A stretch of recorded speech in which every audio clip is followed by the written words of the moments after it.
തിരുവല്ല ലോക പരിസ്ഥിതി ദിനാഘോഷങ്ങളുടെ ഭാഗമായി പ്രകൃതി രക്ഷാ സുപോഷണവേദി സംഘടിപ്പിച്ച ഹരിതം 2026 പരിപാടി ശ്രദ്ധേയമായി.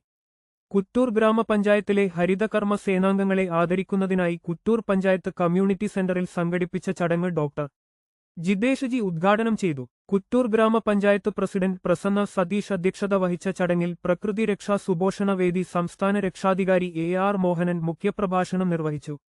ന്യൂസ് കേരള വാട്സാപ്പ് ഗ്രൂപ്പ് ചേരാൻ click here. News Kerala Telegram group ചേരാൻ ക്ലിക്ക് ഹിയർ. പ്രസ്തുത ചടങ്ങിൽ Pradeep Chand, Shelton V. Raphael, panchayat vice president Gopakumar, Sivakumar, Amruthakala എന്നിവർ സംസാരിച്ചു. കൂടാതെ പഞ്ചായത്തംഗങ്ങളായ രാജീവ്, ദീപ ആർ.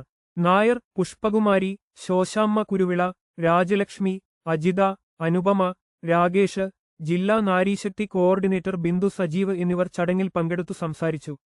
പരിസ്ഥിതി സംരക്ഷണ പ്രവർത്തനങ്ങളിൽ ഏർപ്പെടുന്ന ഹരിതകർമ്മ സേനാംഗങ്ങളുടെ സേവനത്തെ ചടങ്ങിൽ പങ്കെടുത്തവർ പ്രത്യേകം ശ്ലാഘിച്ചു. ദിവസം ലക്ഷക്കണക്കിന് ആളുകൾ വിസിറ്റ് ചെയ്യുന്ന ഞങ്ങളുടെ സൈറ്റിൽ നിങ്ങളുടെ പരസ്യങ്ങൾ നൽകാൻ ബന്ധപ്പെടുക. WhatsApp number 701,23,09,231. Email idsmanager@newskerala.net